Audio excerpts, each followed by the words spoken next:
Hello అండి, అందరికీ welcome to కొంచెం స్పెషల్ డిషెస్.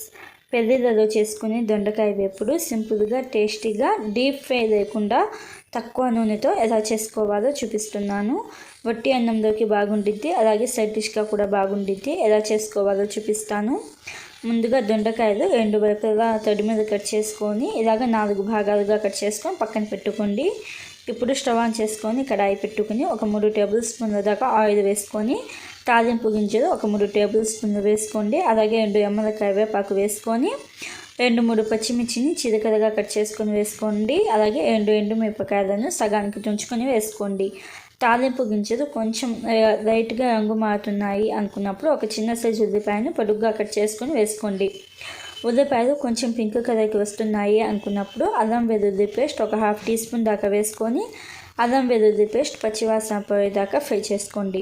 అల్లం వెల్లుల్లి పేస్ట్ పచ్చివాసన పోయిన తర్వాత మనం కట్ చేసి పెట్టుకున్న దొండకాయ ముక్కలు వేసుకోండి. దొండకాయ ముక్కలు వేసుకొని మొత్తం కలిసేటట్టుగా బాగా కలుపుకొని పైన మూత పెట్టేసి మీడియం ఫ్లేమ్లో ఒక 4-5 నిమిషాల పాటు ఫ్రై చేసుకోండి. 4-5 నిమిషాల తర్వాత ఒకసారి బాగా కలుపుకొని ఉప్పు ఒక 1/2 టీ స్పూన్ వేసుకోండి. తర్వాత చూసుకొని వేసుకోవచ్చు. అలాగే పసుపు కూడా ఒక 1/2 టీ స్పూన్ దాకా వేసుకొని ఒకసారి బాగా కలుపుకొని పైన మూత పెట్టేసి మీడియం ఫ్లేమ్లో దొండకాయలు బాగా ఫ్రై అయ్యేలాగా ఫ్రై చేసుకోండి. దొండకాయలు 90% దాకా ఉడికిన తర్వాత రెడ్ చిల్లీ కారం ఒక టీ స్పూన్ దాకా వేసుకొని ఒకసారి బాగా కలపండి. ఇలాగ ఒకసారి బాగా కలుపుకున్న తర్వాత ధనియాల పొడి ఒక టీ స్పూన్ వేసుకోండి.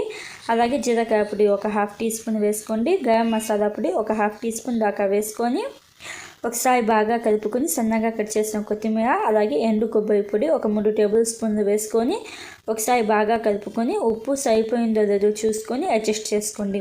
ఉప్పు పడితే ఇంకొంచెం వేసుకొని ఒకసారి బాగా కలుపుకొని మంట ఆఫ్ చేసుకుంటే మనకి పెళ్ళిళ్ళలో చేసుకుని దొండకాయ వేపుడు అయితే రెడీ అయిపోతుంది. టేస్ట్ అయితే చాలా బాగుండిద్ది. తప్పకుండా ట్రై చేయండి. సైడ్ డిష్గా బాగుండిద్ది. అలాగే వట్టి అన్నంలోకి ఇలాగే కలుపుకొని తిన్నా కూడా చాలా బాగుండిద్ది.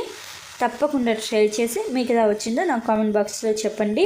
Thank you friends, bye bye.